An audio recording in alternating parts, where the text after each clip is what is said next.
Have you ever wondered why a man's eyes find you before his heart ever does? Why his desire ignites before his devotion takes root? This isn't just biology. It's psychology and it's power. And if you understand it, you'll never feel undervalued again.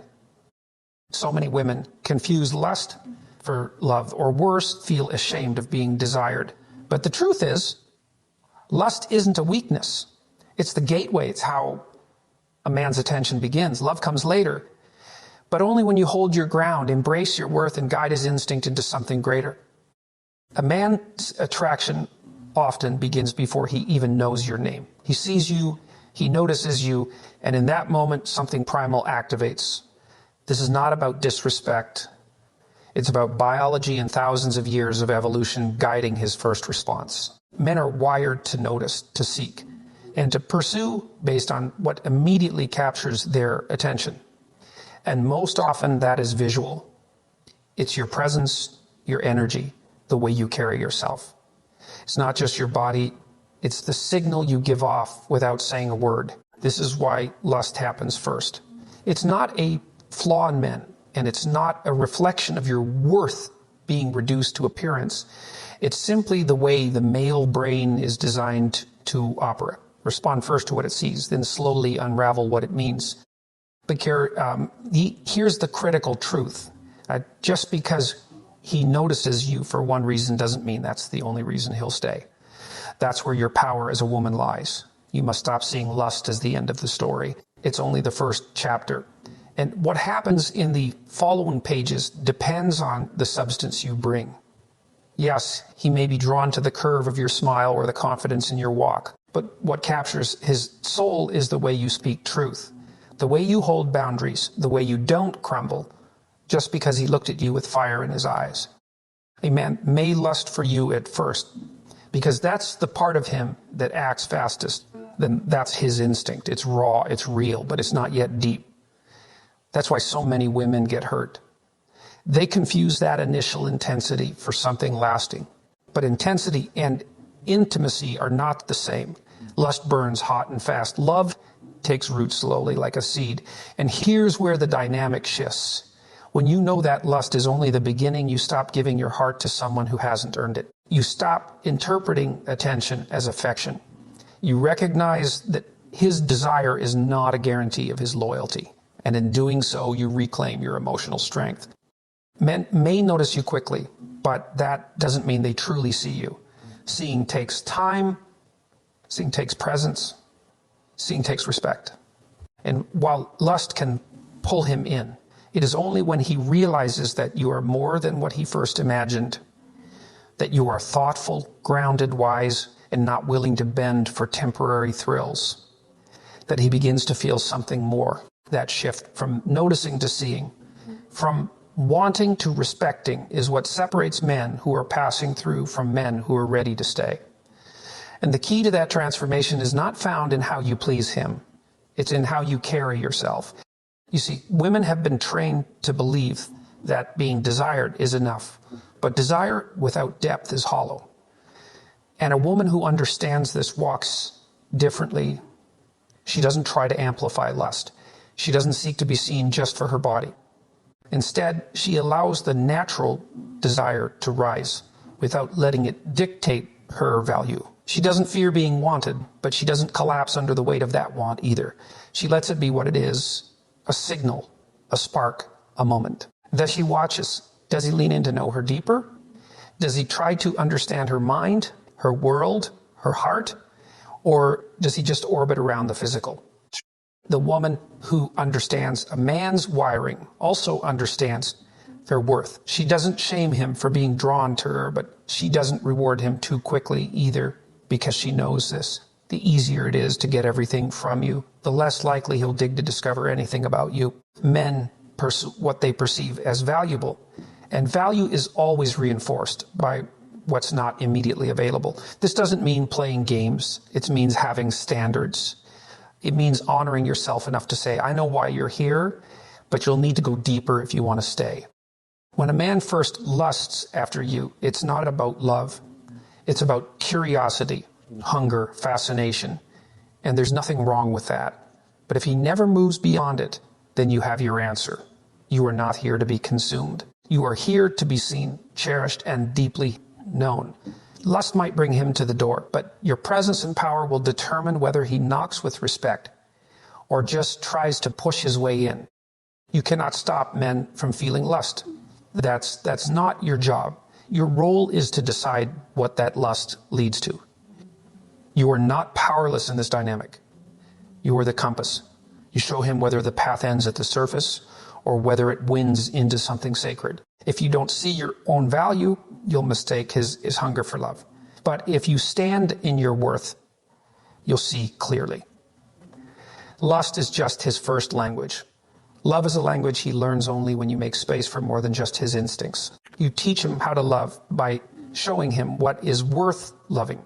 And that begins by not shrinking under the heat of his desire, but by rising above it with dignity, strength, and wisdom.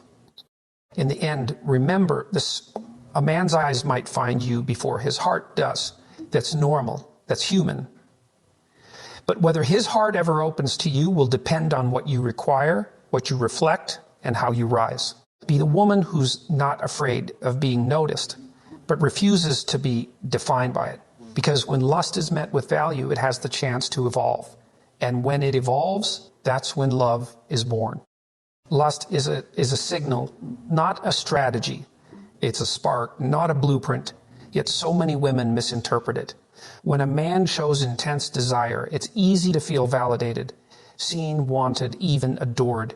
But the truth is, lust is not a plan for love. It's not a promise. It's merely the body's urgent whisper that says there's something here. And that whisper, while powerful, is not enough to build anything lasting. If you treat lust like a strategy to win a man's heart, you'll end up exhausted, confused, and emotionally empty. Because lust alone doesn't ask questions. It doesn't listen. It doesn't sacrifice. It wants to consume, not commit. And if you don't understand that, you'll keep trying to turn heat into heart by giving more, proving more, offering more of yourself than was ever asked for. Lust is just a doorway. It says enter. But what's inside the room? That's what matters. And who controls that room? You do. The moment you treat lust as a signal, something to observe, evaluate, and respond to with wisdom, you take back the power society has told you to give away. You stop trying to keep a man through attraction alone. You stop using seduction as your only tool. And instead, you begin to challenge the man to bring more to the table than just desire. You begin to say, I know you want me, but do you respect me? Do you even know me? Are you worthy of more than just a night of my time? That's not manipulation. That's maturity. The problem is far too many women have been conditioned to confuse lust for love. We're told if a man desires you strongly, it must mean he cares deeply. But intensity isn't depth. Fire isn't foundation. And passion without principle will always burn out. When you use lust as your strategy, when you rely on your appearance, your sensuality, your ability to captivate, you may attract, but you won't sustain. Because eventually, even the most visually stimulating connection will be tested by life, stress, conflict, and time. And when that happens, the question becomes, is there anything beyond the surface? Is there friendship? Is there shared vision? Is there mutual honor? Treating lust as a signal means you recognize it for what it is, an invitation, not an end point. It's okay to feel that chemistry. It's okay to enjoy the way a man looks at you. But your future cannot be built on glances and flattery. What does this man do beyond his desire?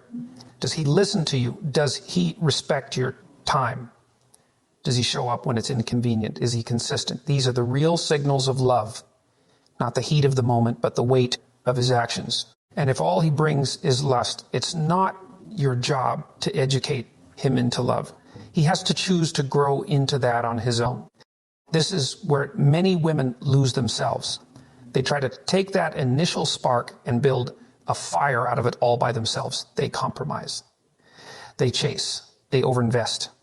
And in doing so, they teach the man that lust is all he needs to give to keep receiving everything she has. But you are not a prize to be claimed by shallow means. You are not a temporary high. You are a woman with depth, wisdom, and an entire world inside of you. And unless a man is willing to slow down, look beyond his own appetite and pursue who you really are, he doesn't deserve access to the deeper parts of you. When you recognize lust as a signal, you become more discerning. You stop rushing the process. You allow space for a man to reveal whether he's serious or just stimulated. You hold back not because you're playing hard to get, but because you're protecting what's sacred. You know that anything worth keeping must be tested. You don't run from desire, but you don't hand over your heart just because he looks at you like you're everything he's ever wanted. Because that look fades, that tone changes. And only a man who chooses you after the intensity passes is where there's no shame in being wanted. There is only danger in thinking that being wanted is enough. Lust is easy. Love is effort. And until a man puts in effort, gives clarity, shows intention, you don't owe emotional access. Let his desire be a starting point, not your strategy. Don't let it fool you into early attachment or blind trust. Let it inform your discernment, not cloud it. Let it lead to deeper conversations, not rushed commitments. You are the gatekeeper of your future. And when you treat lust as a signal, you protect that future with wisdom. You slow the process down. You let the man prove if he can shift from infatuation to devotion. And most importantly, you honor yourself enough to say, desire is not enough to claim me.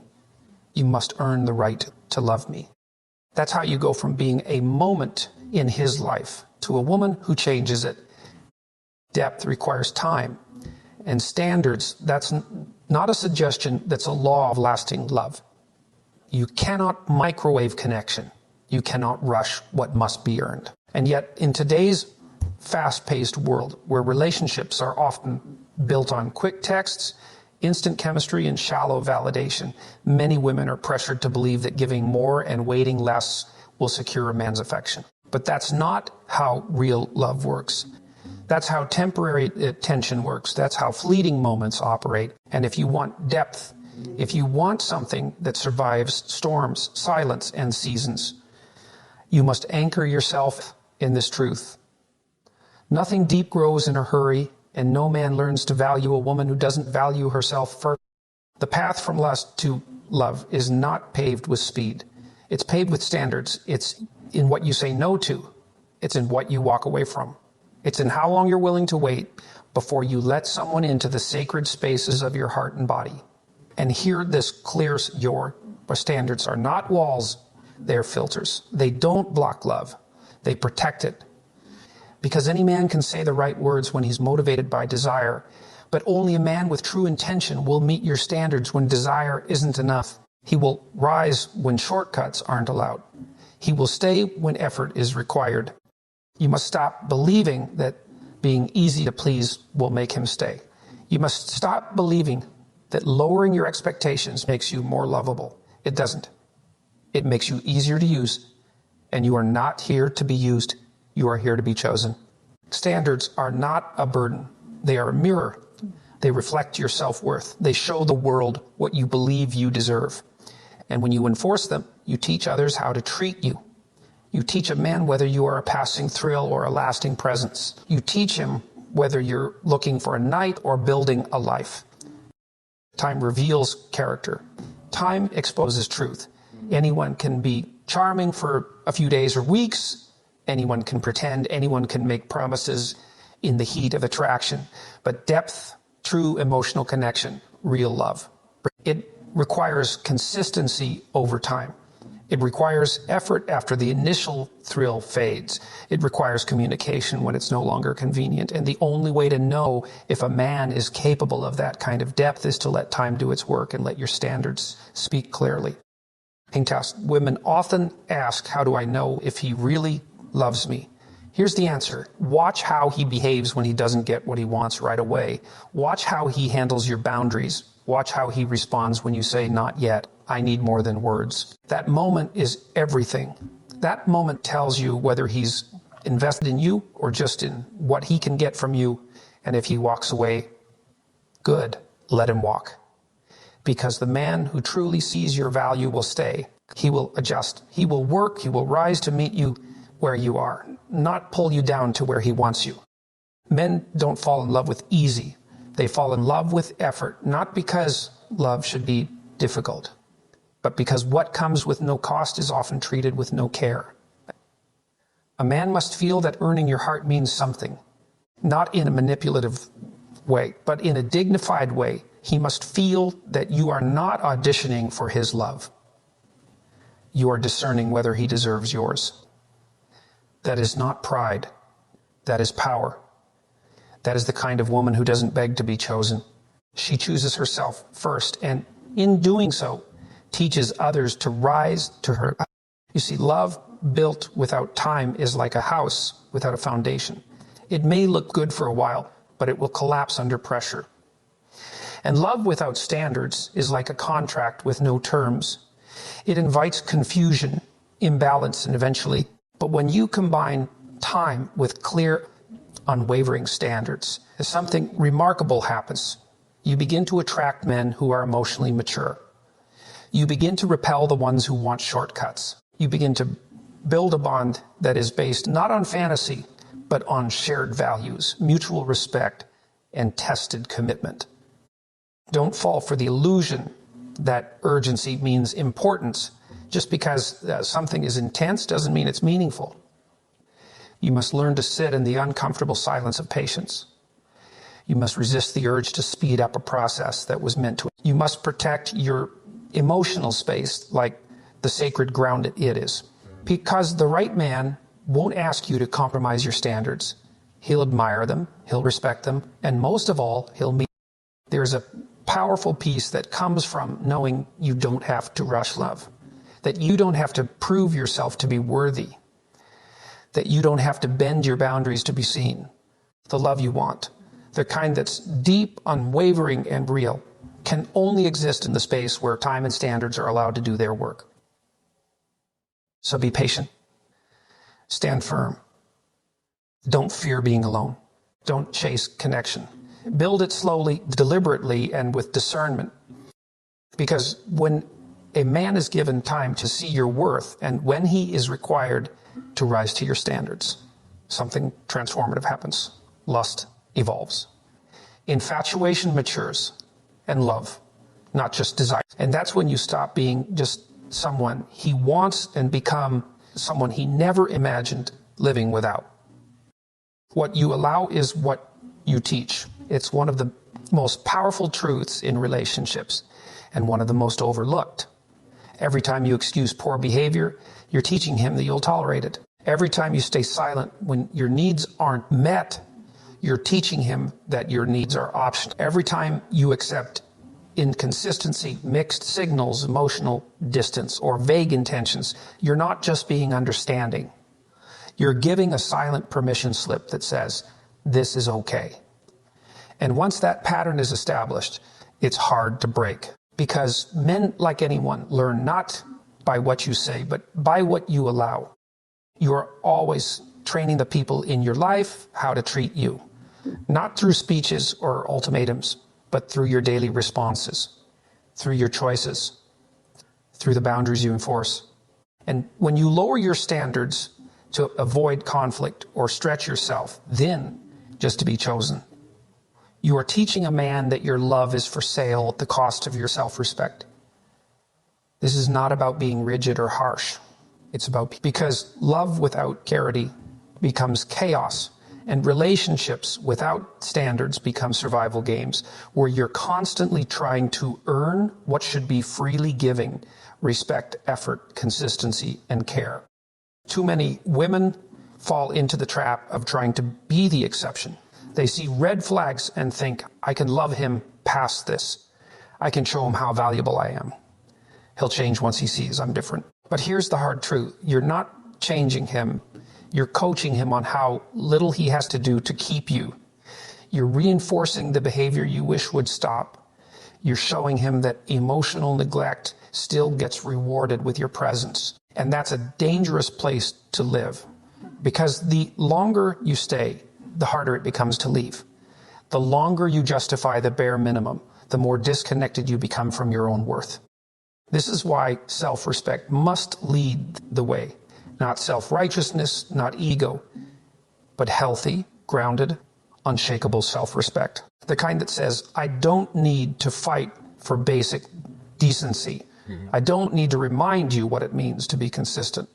I don't need to explain why communication matters. If you can't meet me there, you don't get access to me. And when you live by that code, when your actions reflect that mindset, you stop chasing potential and start protecting your peace.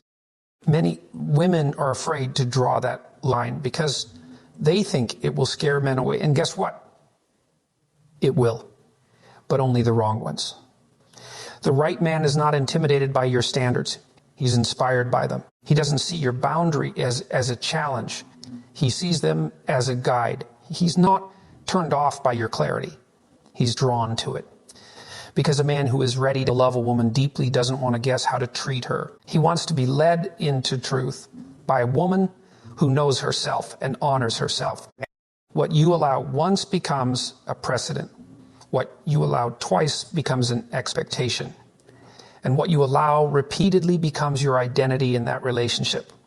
So if you allow disrespect, even in small doses, you become the woman who tolerates it. If you allow inconsistent effort, you become the woman he doesn't feel the need to show up for. If you allow late night texts, but no real plans, you become the convenient option, not the chosen one. You're not just reacting to his behavior, you're shaping. And I know some women say, but I don't want to be alone. Understand this being alone and respected is always better than being together and diminished. Loneliness is temporary. Regret lasts. When you walk away from what doesn't serve you, you create space for what will.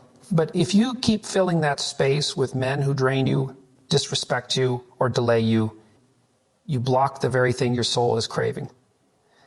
Genuine reciprocal love. This is not about perfection. It's not about waiting for a flawless man. It's about refusing to settle for a man who refuses to grow, a man who ignores your voice, a man who takes but doesn't give, a man who is comfortable keeping you confused while benefiting from your loyalty. That's not love. That's emotional convenience, and you were not created to be someone's emotional crutch. You are not a rehab center for broken potential. You are a woman of value, vision, and depth. And if you want a man to honor that, you must show him, because what you allow is what you teach. And you are the first and most important teacher in your relationships. Show him that you require more. Show him that access to you is earned, not assumed. Show him that your time is valuable, your energy is sacred, and your heart is not a reward for bad behavior. Speak less, observe more. Explain less, enforce more. Stop trying to make someone see your worth and start living like it's non-negotiable. That is how you lead with emotional power.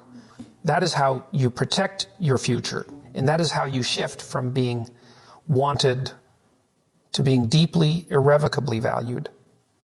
From lust to love is a path only queens walk. Not girls playing at love, not women who chase validation. Only queens. Those who know their worth, protect their peace, and demand depth. Make that journey. Because the shift from being desired to being truly cherished isn't accidental. It's intentional. It's not something you fall into. It's something you rise into. It takes strength. It takes standards. It takes the courage to be misunderstood, to be alone if necessary, and to stand firm when the world tells you to settle. Lust is cheap. It's easy. It requires nothing but chemistry and convenience. Love, real love, is expensive. It costs time, truth, vulnerability, and effort. And only a queen is willing to pay that price without losing herself. Because she doesn't just want a man to want her. She wants a man to know her, to see her soul, not just her skin, to honor her emotions, not just chase her body. Lust is momentary consumption. Love is a lifetime investment. And that transition from the physical to the emotional, from attention to commitment, from pleasure to partnership, that path is reserved for the woman who refuses to settle for less than both passion and purpose. Here's what makes a queen different. She doesn't panic when she's only lusted after. She doesn't need to force love out of infatuation. She understands that being desired is not the same as being valued. She knows the difference between being someone's fantasy and being someone's foundation. A queen has felt the emptiness of shallow attraction, and she has chosen instead to wait for something richer, deeper, truer. And that choice is everything, because that choice shifts the dynamic of every relationship she enters. She no longer plays the game. When a woman walks like a queen, men feel it. Not in her attitude, but in her energy. She doesn't beg, she doesn't chase. She doesn't ask for what should be offered freely. Attention, consistency, respect. She shows up full. Her presence is her power. She's not desperate to be seen because she already sees herself. She's not desperate to be loved because she already loves herself. And because of that, she filters out the ones who come with nothing but lust, and she attracts the ones who are ready for legacy. The path from lust to love is narrow. It's uncomfortable. It requires discipline. You'll be tempted to settle. You'll be tempted to confuse chemistry for compatibility. You'll meet men who only want the highlight reel of you, not the whole story. But a queen doesn't shrink herself to fit into small minds or shallow intentions. She expands. She elevates. And in doing so, she demands that any man who walks beside her rise to meet her. This is not about playing hard to get. It's about being hard to forget. Because you're not just offering a body, you're offering a world, a perspective, a presence that builds, heals, inspires, and elevates. That's not something you give to a man just because he's charming, tall, or persistent. That's something you give to a man who has proven through patience, pursuit, and presence that he's not just here for the good times. He's here for the real you. Too many women are stuck in cycles of being lusted after but never loved. And they wonder why. They think maybe they weren't pretty enough, young enough, sexy enough. But that's not the issue. The issue is never appearance. It's positioning. You must position yourself as a queen if you want to be treated like one. You must stop trying to earn love and start requiring it. You must stop selling yourself short to keep someone interested. You must stop letting lust dictate your direction, because lust will always settle for less. Love never will. A queen knows that not all attention is good attention. She knows that not all interest is genuine investment. So she listens more than she speaks. She watches more than she reacts. She doesn't get swept away by grand gestures. She pays attention to. She's not impressed by passion alone. She looks for character, integrity, and emotional depth. And because she leads with wisdom, she moves past the men who come with fireworks and no follow-through. She waits for the one who builds fires that last. This path from lust to love is also spiritual. It's not just about relationships. It's about alignment. A queen lives in alignment with her values. She doesn't ask for what she isn't willing to embody. She cultivates peace within, so she doesn't chase chaos in others. She invests in herself, her growth, her healing, her vision. So she's not reliant on a man to complete her, but to partner with her. And when two people meet on that level, when a queen meets a man who has done his own inner work, that's where love is born. Real love. Love that's not just passionate, but peaceful. Not just thrilling, but trustworthy. Not just exciting, but enduring. So if you want to be more than a man's desire, if you want to be his destiny, you must walk like a queen, not in arrogance, but in assurance, not in pride, but in power. You must show up whole. You must honor your standards. You must move through the world like a woman who knows her heart is not a playground. It's a palace, and not every man gets a key. Because love is not for the faint of heart. It's not for the ones who want shortcuts or surface level connection. It's for the woman who's willing to walk alone if she must, until she meets a man who's not just ready to touch her body, but to carry. And that woman is a queen.